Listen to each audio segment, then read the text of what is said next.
Hi guys, just to let you know, I have a promo of another podcast that I would love for you to listen to playing at the end of this episode, so please stay tuned until then.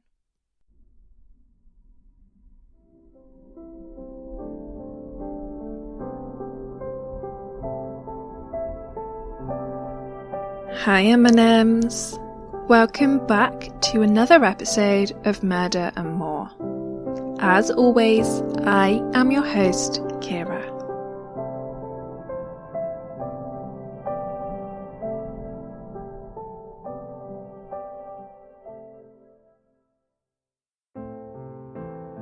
According to an article written by Caralynn Lippo in April 2017 for Redbook magazine, traditional wedding vows can be traced as far back as the Book of Common Prayer, written by the Archbishop of Cantebury, Thomas Cranmer, in 1549. The vows have been adapted significantly over the years. Specifically, the vow we now know is "till death do us part." In the original version of the book, this vow was known as "till death us depart," before it was changed in 1662 to "till death us do part." It was modified sometime after to what we now know it as "till death do us part," and has remained a stable part of wedding vows ever since.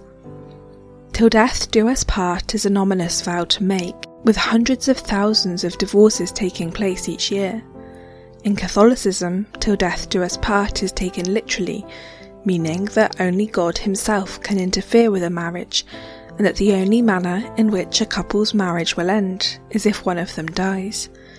Emile Cilliers also took the vow extremely literally and couldn't wait for God's interference to end his marriage. Thus, an extravagant murder plot was born.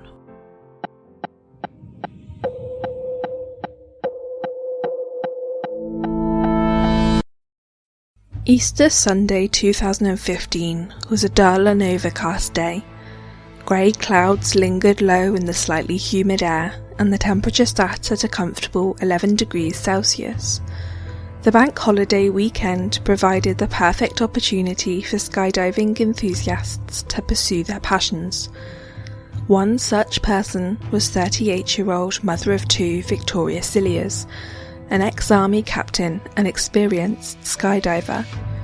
Victoria had successfully performed over 2,000 jumps over the years, and it stood to reason that this one shouldn't be any different. She'd given birth to her second child 6 weeks earlier, and this was a perfect chance for her to get back into her passion. Victoria's husband, Emile Cilliers, shared his wife's passion and was also an avid skydiver, with the couple regularly parachuting together.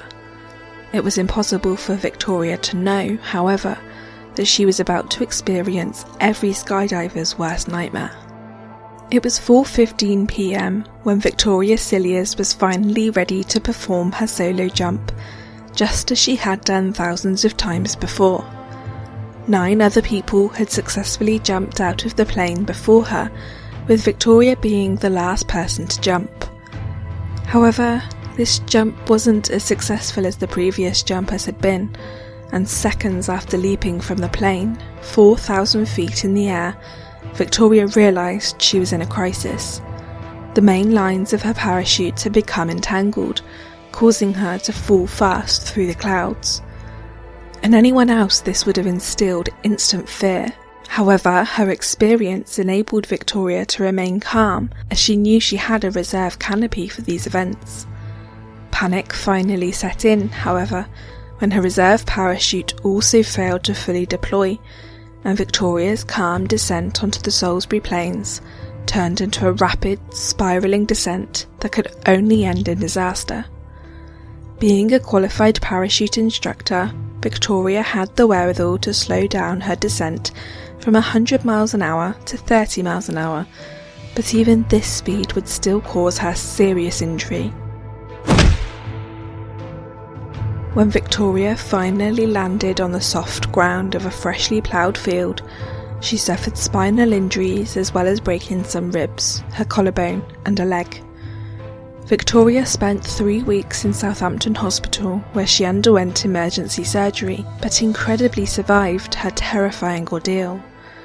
It's believed that Victoria's slight 8-stone frame landing on the freshly ploughed field instead of the harsh, chalky Salisbury plains were contributing factors in her survival.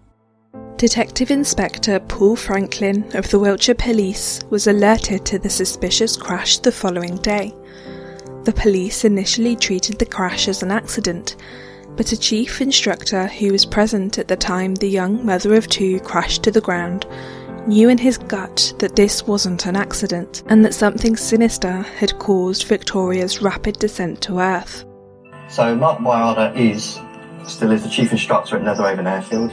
He looked at the parachute, so he had the main parachute, which he said was much more tangled than he'd seen, and he'd seen plenty of malfunctions. He said, I've never seen one like this.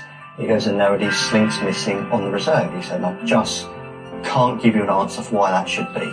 He said, that shouldn't happen. The canopy of the parachute is attached to the harness worn by the individual performing the jump by slinks or soft links, and it's without even one of these loops that a parachute is effectively useless. 2 of the slinks were missing from Victoria's reserve parachute for no obvious reason, rendering it completely ineffective. Slinks are the strongest part of the parachute.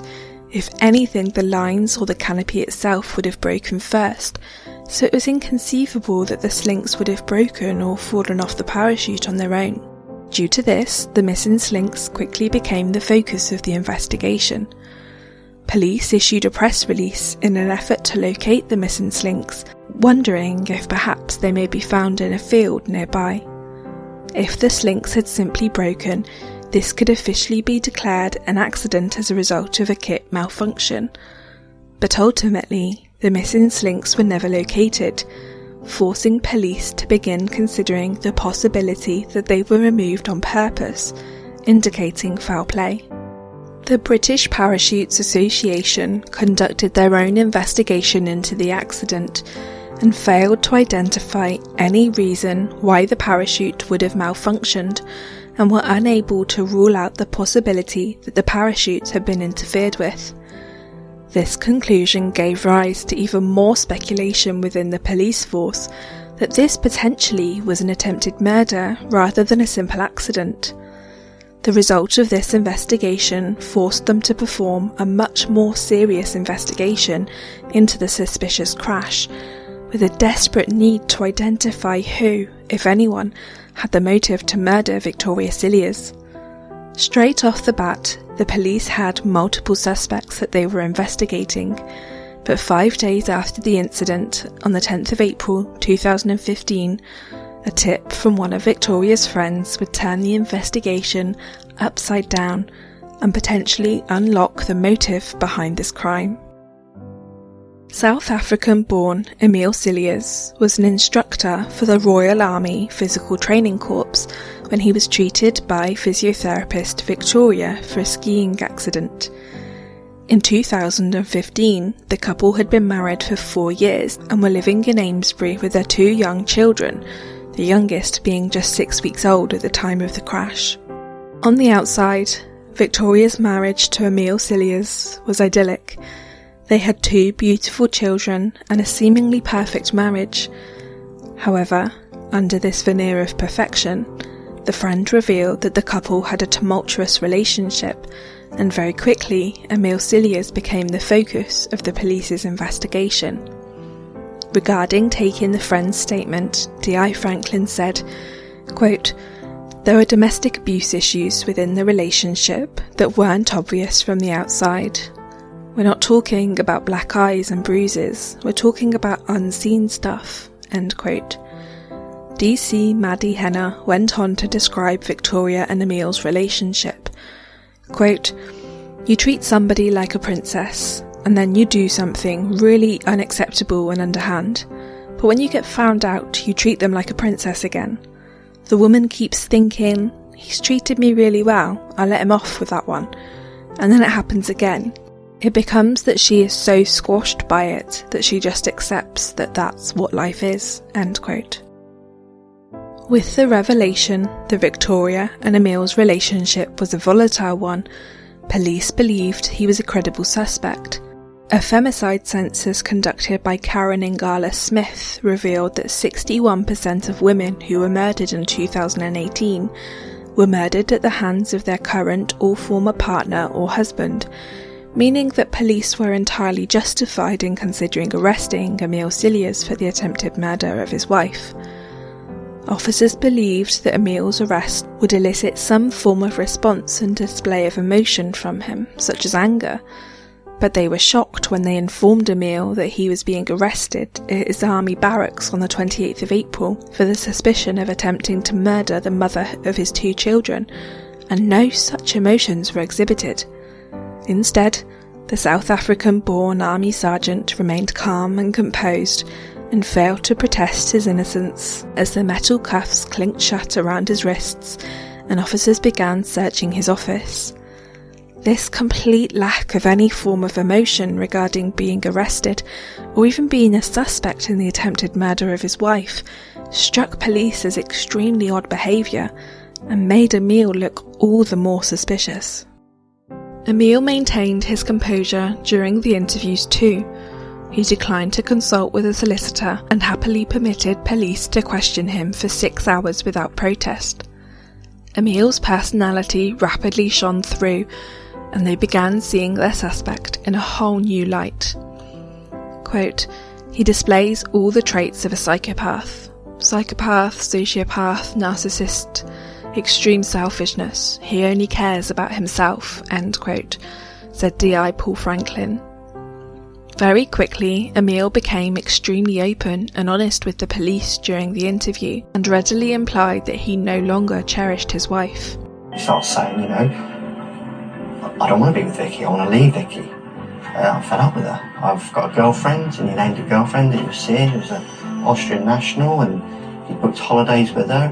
This revelation stunned police, in part due to the manner in which he readily offered up the information.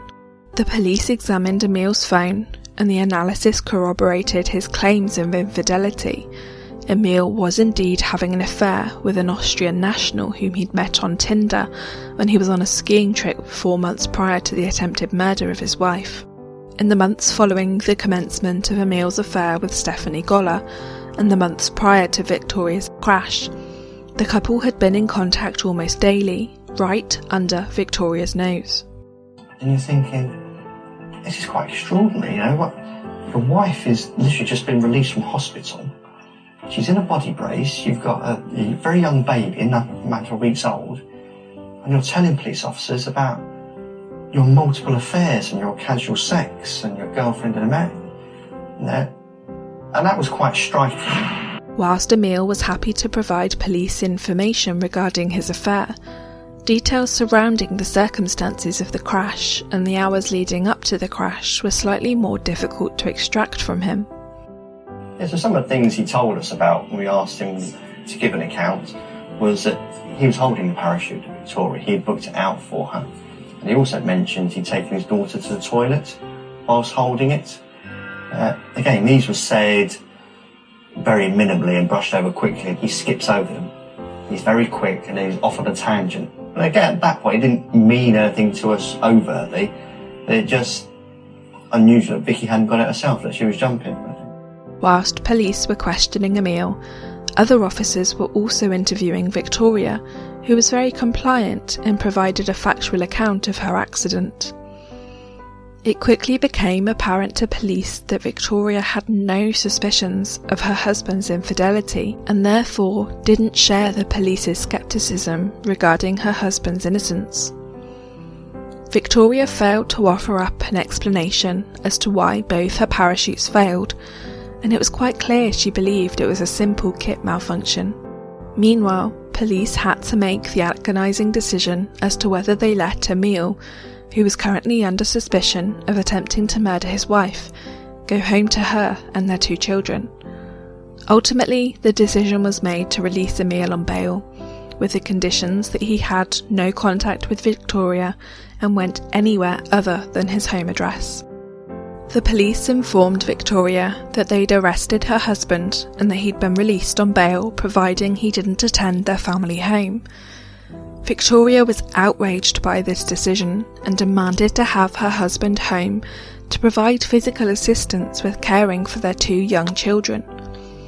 Victoria's abilities were strictly diminished due to her extensive injuries and body brace, and it rapidly became apparent to police that she was in denial that her husband had any involvement in the crash. It was late at night when police notified Victoria of her husband's arrest and subsequent bailing, so they assured her they'd visit her the following day and explain all the details in person. However, it was going to be tough to prove to Victoria that her husband had attempted and failed to murder her.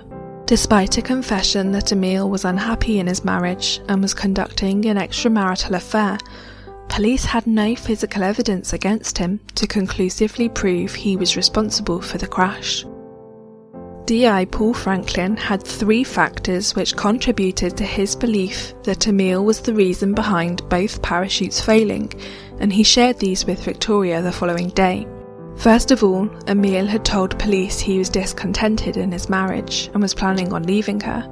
Secondly, Emile was having an affair with another woman, an affair that was deemed by police examining his phone to be a serious relationship, and had partaken in multiple extramarital affairs in previous years. In fact, at the time, Emile wasn't just conducting an affair with Stephanie Goller, but also his ex-wife and mother to his 2 middle children, Caralynn Cilliers. Emile's phone proved to be the most damning in providing police with a real insight into his true character. Quote, he can have a conversation with his wife about picking up the children or a bit of shopping, at the same time as arranging to meet someone he knows from fab swingers for some weekend fun, and ring in someone from adult work to see if they're available. 3 totally separate conversations at the same time, managed in such a way that there was never a wrong phone call to the wrong person. When you see that repeated constantly for years, you see what kind of person he was." End quote. Finally, the analysis of his phone revealed that Emile had told Stephanie that he believed he wasn't the father of his and Victoria's 6-week-old baby, and was intending on having a DNA test to conclusively prove the lack of paternity. Not only did these 3 factors contribute to DI Paul Franklin's belief that Emile had attempted to murder his wife, but it also provided a motive to be rid of his wife, and gave rise to the possibility that Emile may attempt, and potentially be successful, in a further attempt on her life if police allowed him to return to the home the couple shared together. Paul Franklin vividly recalls sharing these facts with Victoria Cilliers, and recollects just how distraught she was. You go through a career and certain bits of your career kind of just remain with you, and then meeting her that day was one of those. And you know what you're about to tell, what I'm about to tell her is going to be devastating. And there's no nice spin on it. You can't make it nice, you can't make it easy. So rather than put it off, you do all that, and I tell her. It absolutely does. I mean, she screams, she cries, she's really upset, and it's heartrending to see. And then after sort of 5-10 minutes, and you could see it sinking in. And to this day, following 10 minutes, probably the only time I saw the real Victoria. Finally, Victoria began to accept the possibility that Emile Cilliers wasn't the man she believed she knew. Just as Paul Franklin was about to leave the home, Victoria offered up some information that would ultimately crack the case wide open and shock everyone involved. Just as Paul Franklin was about to leave, he asked if Victoria had any further questions she wished to ask. She didn't. However, she did wish to inform him of a slightly strange event that had occurred the previous week. Very matter-of-factly, Victoria looked at the detective and exclaimed, quote, "Well, you better know about the gas leak last week." End quote.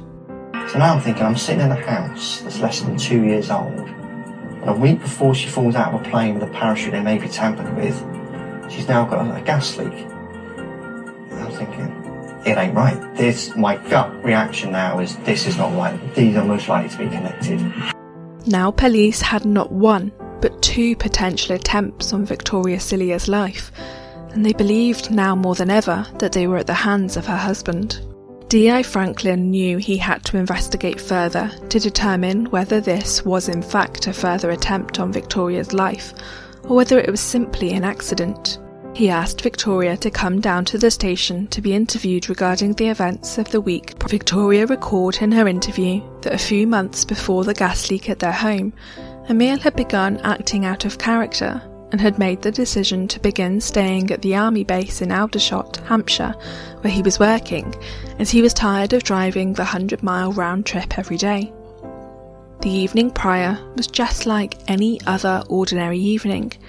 Emile had helped Victoria put the children to bed before driving to Aldershot to stay at the army barracks to avoid the rush hour traffic. When Victoria awoke the next morning, immediately she knew something wasn't right, and instantly recognised the rotten egg type smell in the air as gas. She goes, I opened the windows, it sort of dissipated a bit, and she texts Emile, who's at work, strange gas smell, and his text back was, have you turned the stove on? Which is quite incredible. He said, well, no, of course not, why would I do that? And he was like, well, yeah, I'm at work, I'm busy, sort of. You deal with it. And then eventually she did arrange for an emergency gas engineer to come out, and he found the nut on this gas pipe where the hob was loose and just tightened it up. Just like, he said, a quarter turn. Extraordinary and chilling revelation left police more convinced than ever before that Emile Cilliers was a dangerous and callous man. Not only had he tried to murder his wife twice, but one of those times his own children were present in the house. Despite their mounting concerns, police still required physical evidence to present a solid case against Emile Cilliers to the CPS. D.I. Paul Franklin obtained a warrant to search the couple's home, specifically to perform a forensic investigation on the gas pipe. This examination would finally provide police with their first piece of physical evidence. On the pipe, they discovered minute traces of blood, which subsequently matched Emile Cilliers' DNA. Whilst this identified Emile as handling the pipe, it didn't specify when the blood had been shed on it, and he could have quite easily explained the presence of his blood away as a botched DIY job. So, the forensics team pursued with their investigation in an attempt to uncover conclusive proof that Emile had interfered with the pipe and caused the gas leak. And finally, they discovered the evidence they were looking for. And the mole grips had been put on it, had slipped, and it had pulled back and built up. And the actual grip and the marks it left matched exactly to the mole grips that we found in the utility room in the house, which were Emile's tools. What we proved is there were marks on the top nut that proved it had only ever been loosened.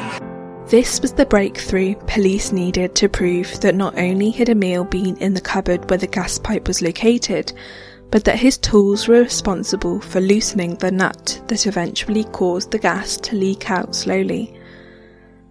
Police finally had physical evidence to pinpoint Emile Cilliers as being responsible for at least one of the potential attempts on Victoria's life, and were able to bring him back into the station for further questioning. You told us today that you use mole grips, locking pliers, on the nut. We recovered a pair of mole grips from your toolbox locking pliers. Okay. There were no other similar tools. Okay. A forensic expert has stated in relation to the mole grips, which are exhibit NJB/5/MH/26, the mole grips locking pliers, that conclusively the locking pliers were used to forcibly grip and loosen one of the nuts on the gas fitting. Okay. Emile attempted to explain away the evidence and told police that he'd used the mole grips to both loosen and tighten the nuts in the past. However, the forensic evidence conclusively proved that this was untrue. The same forensic expert has provided evidence to state there is no indication that exhibit NJB5MH26, the same mole grips blocking pliers, has been used to tighten either of the nuts in the gas fitting. So he's saying those pliers have not been used to tighten either of the nuts in the gas fitting. Right. Help me understand how that's possible. from your account? I don't know. If I turned it the wrong way then. You were quite certain. You said it didn't move. Yes, it didn't. You said you tried to turn it both ways. Yes. I did. Yet there's no indication that it used to try to tighten. Okay. Explain that. I can't. In the face of damning physical evidence, Emile Cilliers was unable to talk his way out of these allegations. However, police still had a lot of work to do, and continued to work tirelessly to prove that Emile had also tampered with the parachute after the gas leak failed to kill Victoria. Additional texts from the analysis of Emile's phone came to light, which demonstrated that if Emile was responsible for Victoria's crash, it was without a doubt premeditated. A mere 6 hours after he discerned that the gas leak had failed to murder the 38-year-old mother of two, Emile quickly suggested they go parachuting at the weekend, already conjuring up a new plot to murder his wife. Obviously believing that Emile was a loving husband, Victoria readily jumped at the idea of reigniting her passion 6 weeks postpartum. This revelation is just another building block in the case against Emile Cilliers, and proves again that he is a cold, callous and dangerous individual. In an attempt to prove that Emile was responsible for Victoria's parachute's malfunctions, DI Paul Franklin approached 2 different parachute riggers in separate parts of the country. A parachute rigger is an individual who's trained to pack, maintain and repair parachutes. Paul asked the 2 specialists to purposely attempt to render a parachute ineffective in whichever manner they saw fit. Both trained riggers demonstrated that a parachute could be tampered with in less than 5 minutes. Police quickly learned that Emile had successfully undergone a course in order to become a trained rigger, proving he had the knowledge to lethally sabotage both of Victoria's parachutes. However, despite this circumstantial evidence against Emile, police still needed to obtain physical evidence to demonstrate that not only had Emile tampered with the parachutes, but he'd also ensured Victoria used those specific ones. Victoria was interviewed for a second time regarding the tragic weekend that had forever changed her life, and once again her testimony to police provided damning evidence against her husband. Victoria recalled to the police that Emile had organised for the family to go to the drop zone together on the Saturday to organise the jump. Whilst Victoria was ensuring the paperwork was all up together in the office, Emile went and booked out the parachute. It's believed that after Emile booked out the parachute, he managed to sneak it away for long enough in order to lethally sabotage it. The expert riggers had already proved that it took just 5 minutes to render a parachute unusable, and Emile had already confessed to the police that after he'd booked it out, he'd taken the parachute to the toilet with him, where he was completely out of sight of anyone else, and had free rein to tamper with it. It soon became apparent that the low, grey clouds weren't going to clear, rendering it completely impossible for Victoria to jump that day. Victoria was happy to reschedule the following day, and, I'm sure panicking, Emile managed to persuade her to put the parachute he'd already booked out into a locker, apparently in order to save time the following day. In reality, we know that the only reason Emile wished to keep the parachute in their locker overnight was because he needed Victoria to use it and to ensure no one else could utilise it instead. Victoria was dubious about putting the parachute in a locker, as she felt they should give it back, but, not wanting to cause a scene in public, she finally agreed and the parachute was placed into the couple's shared locker. Whilst this was finally the evidence police needed to pinpoint Emile Cilliers as the attempted killer, they now required a strong motive, one stronger than Emile's wish to leave his wife, as he already had 2 failed marriages behind him. The obvious conclusion to his discontentment would have simply been to divorce Victoria as he had done before. Finally, police received the breakthrough they'd worked so hard to achieve and were finally able to prove that not only did Emile Cilliers try and murder his wife twice in 1 week, but that he had a strong motive to get rid of her. Police already knew that Emile wished to leave Victoria and begin a new life with Stephanie Goller. In fact, on the 7th of January 2015, police uncovered a text to Stephanie where Emile informed her that as of April, he'd be able to be more spontaneous. Was this because he'd been carefully plotting his wife's murder? They knew he was unhappy in his marriage to Victoria, but ultimately, the reason Emile wanted rid of his wife was the same motive thousands of people use each year to murder their spouse: money, the root of all evil. It was discovered by a financial analyst that Emile's debt mounted to over £22,000, and the analyst would soon go on to uncover that not long before the 2 attempted murders on his wife, Emile Cilliers had increased both their life insurance policies to £120,000. This meant that if Victoria had died, he would have gained access to the £120,000 from her life insurance policy, which would have been enough money to pay off his mounting debts and build a new life abroad with Stephanie. Now police had enough evidence to prove Emile Cilliers had attempted to murder his wife on 2 separate occasions. He had the opportunity to perpetrate both attempts, and they'd also proved he had a strong enough motive to commit the murder. But just when police believed they had a strong case against Emile Cilliers, their concerns around their star witness, Victoria Cilliers, grew, and they began speculating whether she would testify against her husband. If Victoria still refused to accept that her husband had attempted to murder her, and she refused to testify for the prosecution, police had to ask themselves whether they would be able to secure a conviction. Nevertheless, police pursued their case against Emile Cilliers.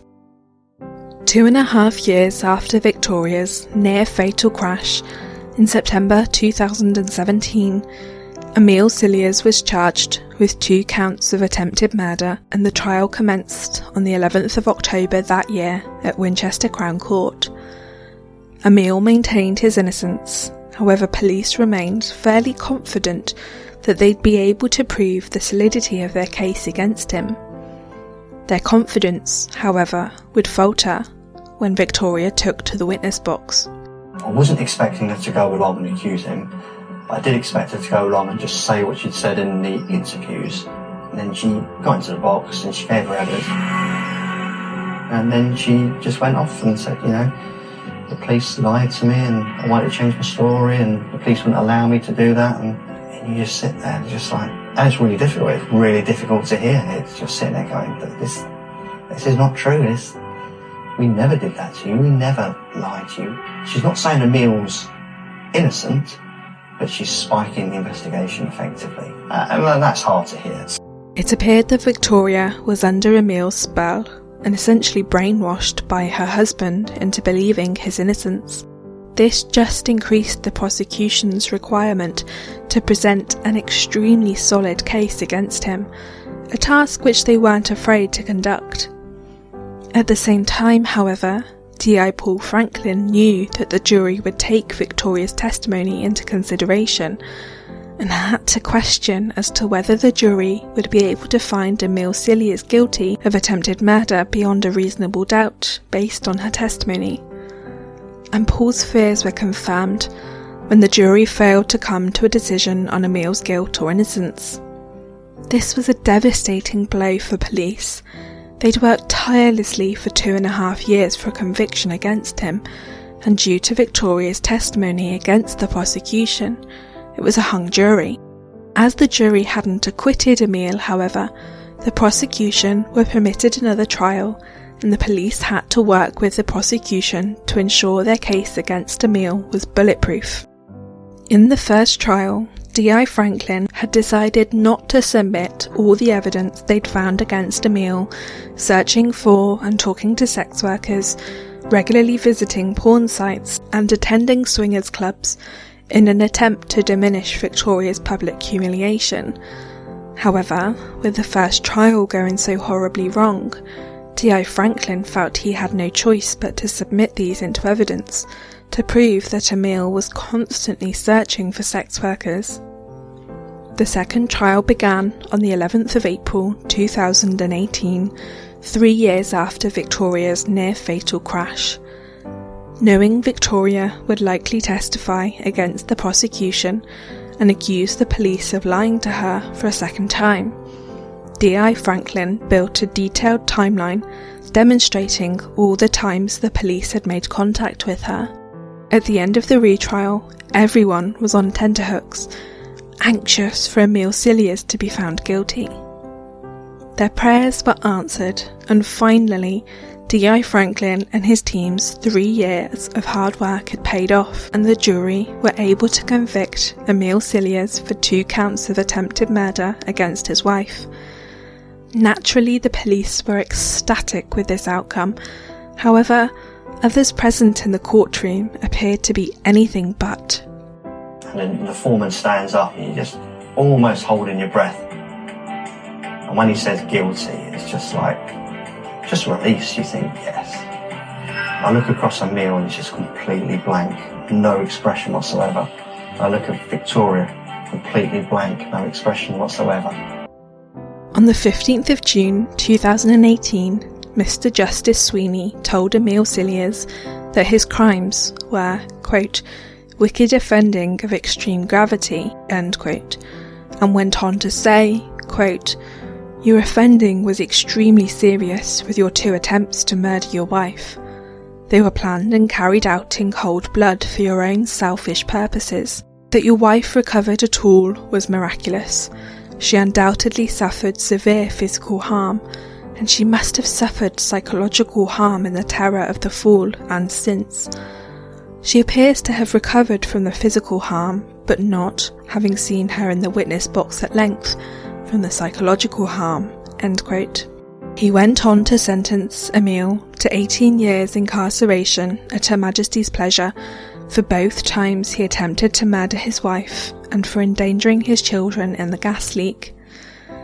This was the best outcome police could have received, with D.I. Paul Franklin stating, quote, from the outset, Emile Cilliers showed no remorse for what he had done. He lied all the way through the 2 trials, but in the end justice won out with the guilty verdicts and now a long prison sentence. Emile Cilliers is dangerous. He's a cold, callous, selfish man who cares only about money and his sexual conquests. Today's sentencing means that society is a little safer with him locked away. I also hope this result means that there can now be some closure for his wife Victoria and her family, who were victims in this. Wiltshire Police is dedicated in bringing offenders like Cilliers to justice, as well as giving help to those who find themselves in subtle abusive and coercive relationships, like the one highlighted here. Often, the abuse is not obvious because there may be no physical telltale signs or injuries. However, a victim suffering emotional and financial abuse, as in this case, can be just as deeply traumatised, end quote. Whilst police were extremely satisfied with the result of the retrial and were ecstatic to finally receive justice for Victoria, Victoria herself didn't receive the justice in such a positive manner. In an interview with ITV, she stated, quote, I've been through every emotion under the sun. I've had plenty of time to think about things, which is probably why I'm not overtly angry, partly because I'm still in shock, slightly stunned about the whole thing. Also, I've got 2 young children, I'm the sole carer for them. I can't be angry, bitter, really emotional. I need to keep an even keel for them, end quote. In another interview she stated, quote, I have to go, I suppose, with the verdict. It's almost like peer pressure to conform. My family, friends, everyone seems to think they know more than I do. They see different evidence to me. He'd been unfaithful, he'd had issues with money, but that is not attempted murder. Yes, I'm hurt and angry, but can I see him as capable of murder? No. End quote. Emile Cilliers is an arrogant, callous and dangerous man who showed no emotion regarding his wife's attempted murder and the manner in which he gravely endangered his own children. The only time Emile displayed any emotion during the 3-year investigation was when he revealed that he'd broken up with his girlfriend Stephanie Goller. However, police believe this was just another attempt to manipulate them into believing he was something other than an emotionless monster. Police believe Emile Cilliers had coercive control over Victoria, causing her maintained belief that it was inconceivable he was responsible for her attempted murder. Ultimately, this case serves to prove the role police play in protecting the public and the tireless and sometimes thankless work they put in to bringing the guilty individuals to justice.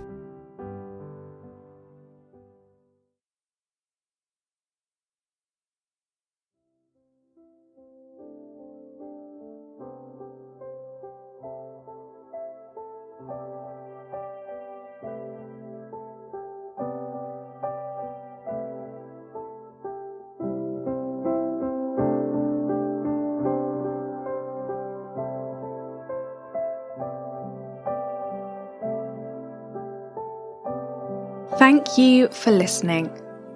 Don't forget to head over to Apple Podcasts to leave a rating and review, and Patreon to consider becoming a patron of Murder and More. To interact with us, you can follow us on Twitter and Tumblr at Murder and More, Instagram at Murder and More Pod, and Facebook at Murder and More Podcast. To view the sources and pictures for this episode, head over to www.murderandmorepodcast.wordpress.com. Have a great week, and I'll see you all next week for another episode.